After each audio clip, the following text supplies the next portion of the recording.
So script or no script? There are a lot of people who will tell you that they don't use a script. I am one of them, and that's me. I usually know my content totally cold.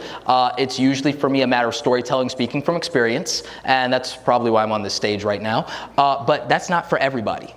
And when you're in a service or a product industry, and when you're trying to build a reputation and you want people to trust you, you can go one of two ways on this. You can go with a script, you can go with a lack of a script, which means that you're off the cuff, you're in real time, you're authentic. This is where using things like YouTube Live and doing Q&A can come into play, but you would have to know your content cold. You'd also have to be very confident and comfortable. And when you're just starting out, that's probably not the easiest thing to do. I mean, does anyone here, when they're in a completely new situation, get a little bit of anxiety? If I told you guys that I'm actually really straight up an introvert, you guys probably don't believe me, right? I actually used to suffer from severe anxiety, social anxiety. When I was a kid, I breathed into a paper bag because I would get palpitations. And now I'm in here, on stage talking to you guys like off the top of my head about things I know and things I care about. And I've made 1,000 videos. So that means, guess what? You can win if you're an introvert in this audience. You can win. And you can get comfortable on camera, like I did, by sucking out loud with 50, 60 videos before you get it right. And then maybe one day you're on stage as a subject matter expert trying to help other people. Because what I did was I used what I knew and what I cared about and what mattered to me, things like cameras and camera gear, photography, video, design, and branding, the things that I would make my friends and family's ears bleed with because they don't care about it. And I found I reached an audience that would care about it. In a situation where I wasn't necessarily comfortable to do that, I would have used a script. In doing tutorial videos when I started out trying to teach people Photoshop, I had to use at least an outline as a script because I needed to make sure that I'm walking through the process in a way that makes sense and in the order that would let someone follow along easily and not be intimidated. I need to relieve their anxiety, and having a script relieved my anxiety about doing it. So don't think you have to know all your stuff cold and you have to be able to do it off the top of your head to be good. And also don't think that if you don't use a script that you're doing it wrong and you're unprofessional. You have to be self-aware and confident in knowing what your strengths are and just play to them. So if you do better with a script, use a script. If you need a teleprompter, use it. Don't let anybody intimidate you out of doing what makes sense for you and what's going to work. So again, just do you, do what works. So here's some tips for scripting. Give your content structure. This is one of the benefits. Being able to break something down into a process that makes sense, that's really good. Scripting can also keep you concise and organized. I usually love going without slides, but one of the benefits of having slides here is that it keeps me from rambling, because I could do that really easily. It also lets you communicate clearly.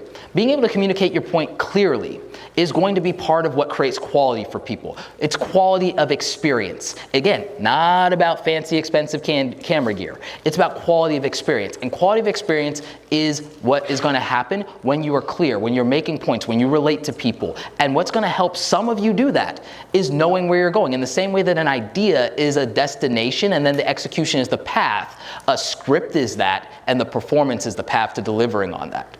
So I just want you guys to keep that in mind. It also can, for the production side of things, for filming, it can go ahead and it can create some guidelines for you or for whoever your video production people are. If we know that, all right, we're going to be doing a demo today of a product and we've outlined it and we have a script, it means that the camera people and the production people know, okay, we're showing off these Ginsu knives, so make sure you're getting some B-roll footage of me chopping up the tomatoes, chopping up the cucumbers and everything like that, because we're going to want to cut away to that to demonstrate the value of the product, right? We probably can't do that while I'm actually talking about it at the same time, so let's film some of that in advance.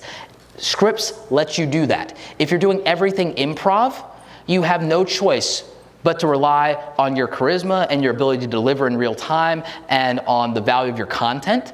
And in a lot of cases, that will be good enough. But in the event that you make a mistake, you end up having to live with it. I recommend improving with at least an outline. If you aren't going to read a script, maybe have bullet points of what you want to cover, or maybe have at least 3 talking points that you know I absolutely have to nail these, or at least have your call to action written down and at least go over that a few times. So let's talk about some of the values of improvisation. We talked about authenticity. Everybody here knows that being authentic, being your real self, is the future of business. I think we heard that in somebody's presentation today.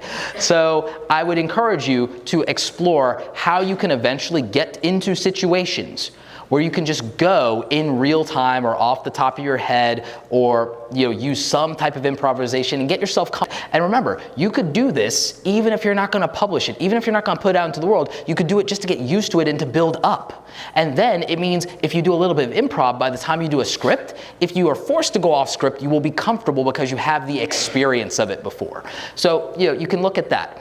It also lets you do those pivot points naturally in the future, like we just talked about, and it also can let you create a strong bond with your audience, because right now, I could, primary example, can I get a volunteer from the audience real quick? All right, I'm gonna pick you, Stephanie. Okay, so I'm gonna show you in real time the power of improvisation and how you can do that. So, by the way, Stephanie, vouch for everyone that this is not like pre-rehearsed. No, but I am obsessed with him, just to let you know that. Okay, awesome. Professional fangirl, everybody. All of his YouTube videos, and they're amazing. All right, so what's something that you've never asked me in the comments of a YouTube video that you've always wanted to ask me? Well, I asked it earlier. Can I ask? Ask another one. No, don't ask that, because that one's not gonna be. We're not gonna do pre-rehearsed. We're gonna do super improv. Ask me something else. Ask me anything else. What do you do when suddenly you have a very loud airplane going by in the middle of your set? Is this a live stream? Yeah, and you're trying to be professional and you don't want them to know that you're shooting in your bathroom or something. All right, so when chaos happens, if it's live. When chaos happens, what do you do? Right, so when chaos happens when it's live, what I would do in that situation is be self-effacing humor. Make fun of the chaos and make it an experience point so that you can have that bond with your audience, and then you can make it an inside joke. You can make it an inside joke, and then you have a relationship and a bond with your audience that you didn't have before. So use the chaos as, I think someone, Peter Baelish would say, use the chaos as a ladder. Anybody know that reference? Anybody here a Game of Thrones nerd like me? No, nobody? Best show on television, nobody's watching. What, do we just not have HBO? So yeah, see, self-effacing humor. I didn't get enough of you to raise your hand and be fans of Game of Thrones, so I had to use self-effacing humor. So that is the value of improv right there. Thank you so much, Steffi. Guys, give her a round of applause. Because it changed my business, for real, and I told him that earlier. Boom. All right, can't ask for a better testimonial from that than that. And see, that's another thing that you guys can do, by the way. You have the power to use situations like that and use video to create value for your audience, but also to prove credibility. And sometimes that comes in the form of testimonials. Sometimes it comes in the form of doing Q&A like that, showing that you're a subject matter expert, that you're an authority.